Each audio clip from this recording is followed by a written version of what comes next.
Hindi pa rin inaalis ang posibilidad na magkaroon muli ng pagsabog sa Bulkang Canlaon.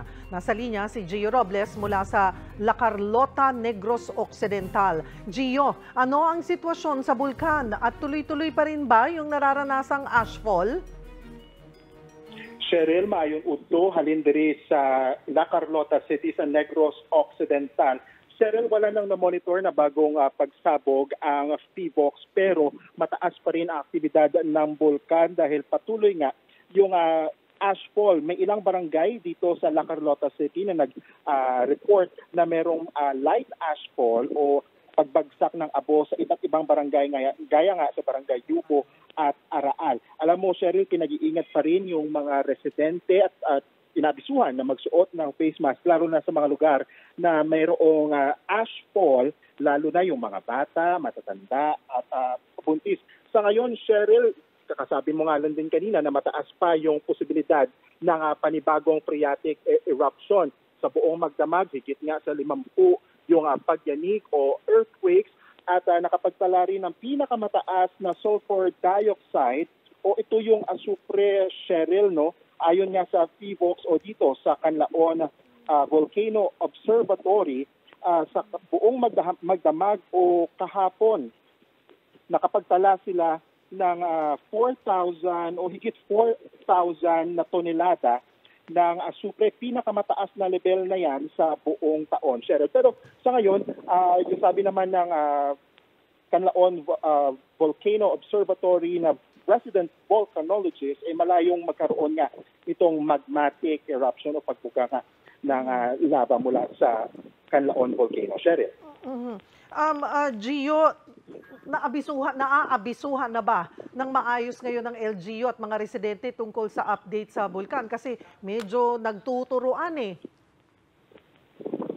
Oo, kung tatanungin nga natin, Cheryl, si Mayor Jose Cardenas ng Canlaon City sa Negros Oriental, hindi talaga sila naabisuhan. Base nga din doon sa report kanina ng kapatid natin na si Mon Gualvez. Sa social media lang sila na-inform o nalaman lang nila sa social media na teka, level 2 na pala yung Bulkang Canlaon, sariling sikap nga daw sila. Pero yung sabi naman kahapon ng Chief Science Research Specialist ng PHIVOLCS na si Mariton Bornas, nawalan nga ng bit, and I quote, nawalan ng bit of human touch doon sa Canlaon. Hindi pa stop ang observatory because we are in the process of furnishing. Pero yung sagot din naman ni PHIVOLCS Director Katoto Bacolcol, wala naman daw silang shortage ng tauhan dyan sa nakakasakop sa Canlaon. Kaya imposible raw na huling naabisuhan ang local authorities. Kung what went wrong, Cheryl, yun pa yung inaalam natin. Pero so far, naka-alerto yung lahat ng LGU sa Negros Occidental, sa Negros Oriental.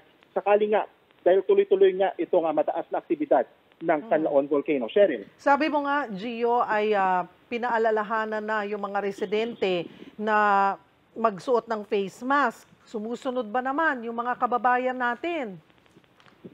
At provided Cheryl, ba yung face mask na rin?